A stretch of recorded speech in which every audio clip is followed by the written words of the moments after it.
What's up, everybody? Thralls of Metal here. I'm Jammin John. Necrotic. And we are bringing you yet another album review. This band, Nick and I have been fans of at least for a few years now. I was pretty much a fan of these guys from the get-go, at least when I first heard them. So we are going to go over the newest offering from Gaerea with Coma. This also comes out on the 25th of October on Season of Mist Records. This band formed in 2016 in Portugal. This is their fourth full-length album. I got into them in 2020 when we reviewed Limbo, and I was pretty much an instant fan. I cite this band as getting me into black metal, or at least starting that journey. I got into them also with Limbo. That was my first exposure to them, though when I went back and listening to their debut, Unsettling Whispers, man, that album is absolutely incredible. And their last album, Mirage, was a year-ender for me, so I was really excited about going over this one. Even though this band has definitely had some lineup shifts, though looking at a band picture, you wouldn't really notice, other than the fact that you might notice the new singer is slightly taller than the old singer. But their former singer on the previous albums, Ruben Freitas, left the band in 2022, I believe not long after Mirage was released, or maybe even before it was released. And this is the first one to feature their lead guitarist on vocals, whose name I am going to absolutely savage here. Oh my god. Guilherme Henriques, maybe? Perfect. No, I nailed it first try. I Portuguese well. So after hearing some singles from this album, I was kind of curious about this album in particular because I kind of noticed like a bit of a shift in their sound from the last one. And, well, I mean, this ended up being kind of a different album. And now the shift isn't so much in the production. The production is still actually what got me into this band as well, was the crisp, clean production. Big pounding drums. Even though there's distortion on the guitars, it's still crisp and really, really clear. And just, there's not like a hiss on anything. And it's got big, lush atmospheres. So not a knock to the production as far as the sound. Stylistically, the band is still very much what we got into. I mean, huge blast beat sections, layered, dissonant harmonies all over the place. Very haunting, very atmospheric, very, passionate, I guess you could say. Like, the songs are very just driven, but there's a lot of melody. And at least on previous albums, there was a balance between, I would say, like, the agony and the ecstasy. This album, I would say, is more about the ecstasy, as in the melodies feel decidedly more bright. Like, there's definitely, like, heavier, more, like, dark, sinister tracks, like Hope Shatters, Reborn, and Shapeshifter. Definitely a lot of like nods to second wave black metal in terms of like just heavy tremolo riffs and more sinister harmonies, more descending melodies. But a lot of this really kind of goes after those like brighter like post black metal melodies, like Harakiri from the Sky and Numenorian, even though that band was very short-lived for some pretty gnarly reasons. This kind of sounds a lot like their last album, Adore. And even some more like post-metal / shoegazy vibes, stuff like Cult of Luna or Russian Circles. In fact, the end of the song, Suspended, gave me big Russian Circle vibes, just vocals. I mean, I'd say those elements were always there. That's kind of like part of their sound, but I feel like they are played on a little bit more. And just the overall like vibe of this album, I don't know, it feels different. Like if you compared this to Mirage, you would get like very different ends of the spectrum. It'd almost be like comparing the artwork, whereas Mirage is dark and that gold dripping over their creepy mask and symbol. Like it looks a little bit more ominous versus this new artwork, which I think is really, really cool, but it's brighter. It's, just different. Like it still implies something pretty dark, but there's just like kind of a different tone to it. And that is kind of reflected in the music, where I feel like this album is almost kind of transitional in a way where they kind of realize like, all right, we know how to write some hooks in here, but keep it, very sinister and very, ominous sounding. But this one I feel like goes right for the hooks. Like there's a lot more melody on here. And one of the big differences on here comes in the vocals. Now, this is their first album with a new vocalist, even though he's been in the band for a while, just under a different role, and I'm not going to say his name again because I don't want to ruin it again. But his vocal approach is definitely different than Ruben's. Ruben's vocals, honestly, were one of the things that really drew me into their earlier albums. He sounds desperate, anguished, tortured. And despite how bright the music may have gotten with its big ascending tremolos and lush atmosphere, it always felt just anguished. And it really just kind of like just captured this vibe that just kind of stayed with you. The new guy, or rather the old guy that's the new guy now. Anyway, it's confusing. His vocals are quite a bit different. He has more of like a flat out roar. Like there's definitely some higher screams and some lower growls, but his mid-range roar is kind of the thing that dominates this entire album in terms of a vocal delivery. There's even a little bit more in the way of clean vocals on here, though they are more like haunting and dark, and they're often harmonized and just made to sound extra chanty. But his roar on here is different, and it kind of gives the music a different vibe initially too. Like even when they're playing stuff that's similar to what they did before, it sounds very different now with this different vocal approach. Yeah, because there's really only one song. It's in the very beginning song, The Poet's Ballad. That's the only time that he has that more like pleading yell that I was used to, and I was like, okay, cool. But that growl, at least the mid-range of it, and almost kind of a hardcore bark at times too, sticks out through most of the album. And to be clear, I don't really have a problem with this vocal delivery. In fact, I think all of the vocals on here are really solid, but it does kind of change the music, whereas Ruben's vocals were, again, like more desperate and hollow and anguish. There is like a certain amount of atmosphere just the vocals generate, and a totally like different feeling they have. New guy, sorry, can't say your name. I like literally can't. I'll just screw it up. This guy's delivery is more powerful. Like his roars sound like he's frequently conquering the demons around him, while, you know, Ruben sounded like the demons were torturing him in the dark. So it kind of changes the atmosphere. And I mean, this band just bleeds atmosphere. This band bleeds atmosphere like As I Lay Dying bleeds band members right now. And yeah, I know I had to pepper that in. Fuck you, Tim. Anyway, the atmosphere is just kind of different this time. That and the fact that I would say, again, this band is going more for hooks on here, and you can definitely tell. And because of that, a majority of the hooks and like the ambient melodies that they use are all really bright. And I wasn't expecting that either. Like, don't get me wrong, there are a couple darker moments, mainly Reborn, Shapeshifter, Hope Shatters, where it gets a little bit darker, but like for the most part, you have a lot of soaring, like either synth swells or just like big, huge melodies. And it's weird to hear that in contrast to a band that is normally dark and pleading and heavy. There were other elements that I really wasn't expecting either that kind of caught me off guard, like World Ablaze. World Ablaze has like more of a kind of a mid-tempo stomp. It feels, you know, kind of dark, but more anthemic. And then as the song goes on, it breaks into a flat-out D beat. And I mean, I heard like flat-out like punk riffs or hardcore riffs, or honestly, stuff that kind of reminded me of like All Pigs Must Die, which I don't think Gaerea's ever reminded me of that band, but it kind of has that vibe. Like it feels like a blackened hardcore song for a second. Or the title track, which has like some almost Gojira-ish grooves on it, like some really cool crawling riffs. There's a lot of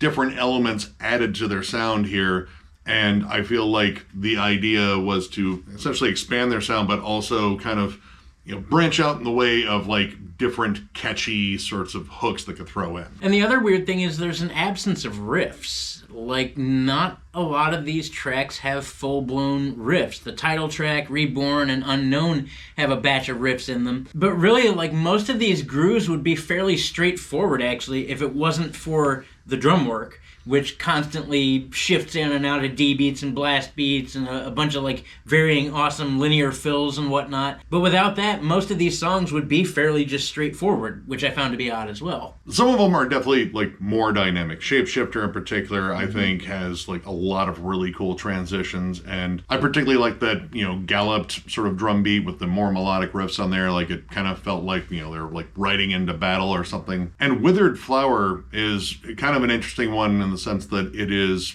probably, I don't know, I would say like oddly one of the most melodic songs, but melodic in the sense of like almost like post-hardcore and shoegaze.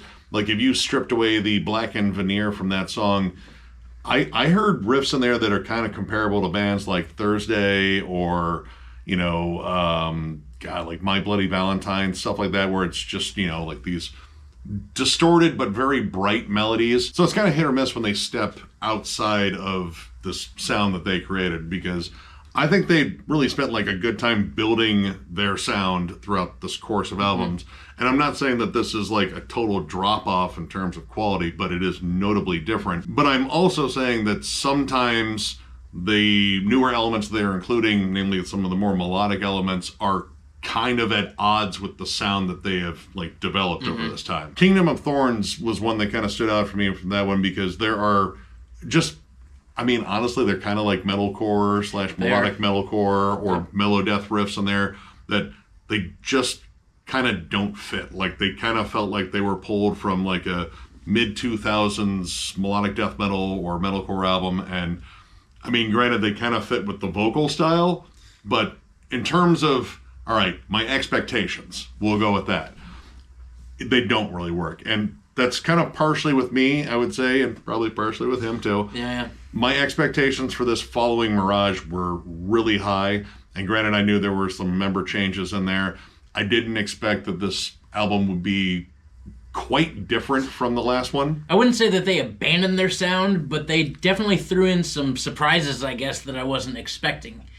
And then also there were a few tropes really on each song that I didn't really jive with. A lot of repetitive patterns. And when I say that, I mean that 80% of this album started off with some sort of ambient melody at the beginning, whether it be dissonant or just straight clean forward melody.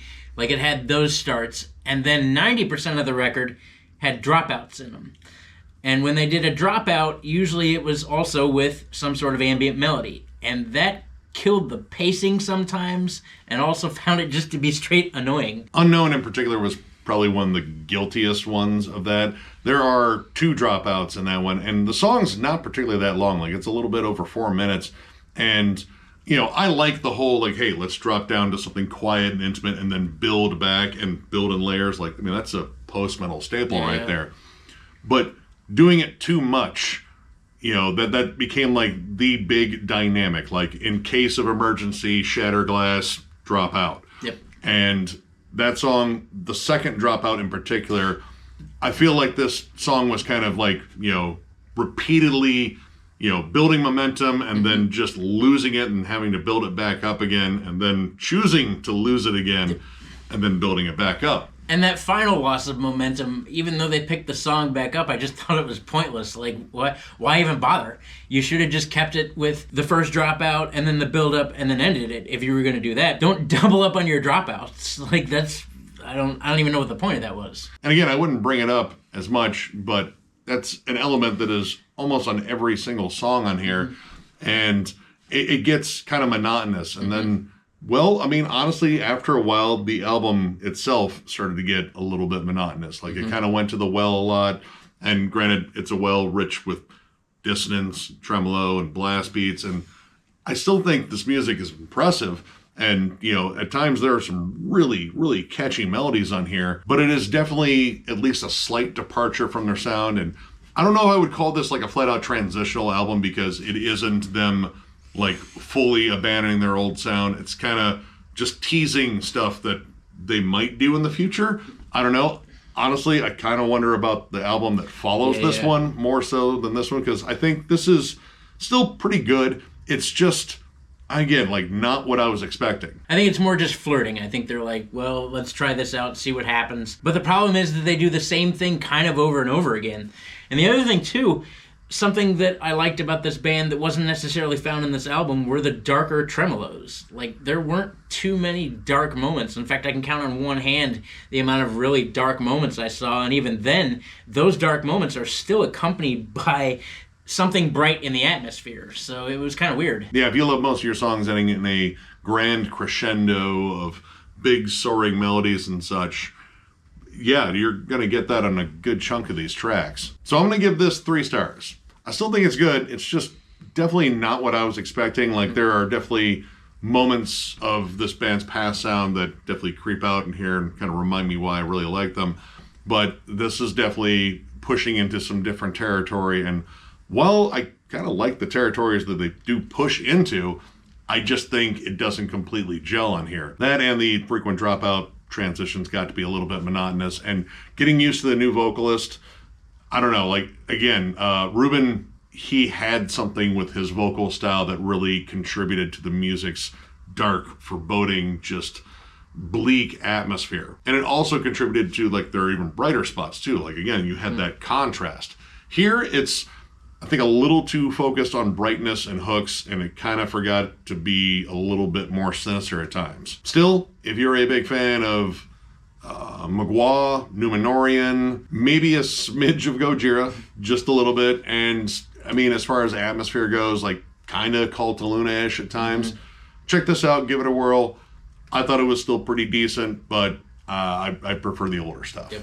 I also am going to give it 3 stars. I still like this band. Again, my ties to this band are special in their own right, and they did a great job, dude. The drum work is fucking killer. I just think that they, again, focused on more experimentation and making things brighter and kind of forgot that they were a sinister black metal band. There's cool stuff in there, but the cool moments I thought are actually kind of few and far between versus the big soaring atmospheric moments which are all over the place. I did find it to be a bit monotonous. Again, the tropes that I didn't enjoy, the dropouts or the ambient beginnings, are in every song, so it makes them kind of less unique. I still like this band. I still liked this album. I just didn't like it, again, like Nick said, as much as stuff in their past. This is definitely not Limbo, and it's definitely not Mirage. And I, too, am also curious to know what comes next after this. Like, is this going to be just their experimental thing, and then they're going to go back to what they or are they going to continue on this pace where they're big and bright and soaring? I don't know. We'll find out. Nonetheless, if you like any of the bands Nick mentioned, because I'm terrible at mentioning bands for black metal, and just a smidge of Gaerea, you're probably still going to like this. I don't know. Check it out for yourself. Form your own opinion. So, if you enjoyed this review, give it a thumbs up, and if you are new to the channel, subscribe, because we do stuff like this all the time. We also now have memberships. They are only 99 cents, and the only perk we're offering is a members-only live stream, which we will probably start doing next month at some point when the releases slow down. If they slow down, they have to slow down at some point. They're gonna. We also have a booger troll. That's a thing we have. It's our dumb emoji, and believe me, they could possibly get dumber as I find more pictures. They will. They will. But yeah, this is a new way to directly support the channel if you guys would like to help out. It helps us out in terms of like getting away from Patreon. It also helps us pay for live streaming because StreamYard is raising their prices. But yeah, all you have to do is click the join button if you would like to help us out there. We also still have our store, thrallsmetal.com. Our t-shirts and hats are all there if you are interested in those. That link is down below as well. Booger trolls, t-shirts and hats, never-ending album reviews, discography rankings, multiple discussion forums, Nick's never-ending collection updates, tons of stuff at Thralls of Metal, and we do it all for you guys. This is not for our entertainment. Well, part of it is. The Booger troll is. Not a big deal. We do this for you because we appreciate you. All of our subscribers, everybody that interacts with us, the people that come up and talk to us at shows. It's all rad. We appreciate it greatly. Thank you guys so much. Yeah, you guys absolutely rule. Tons of content coming your way. So one more big thank you because of how much you do rule, and it's a lot. And we will catch you later.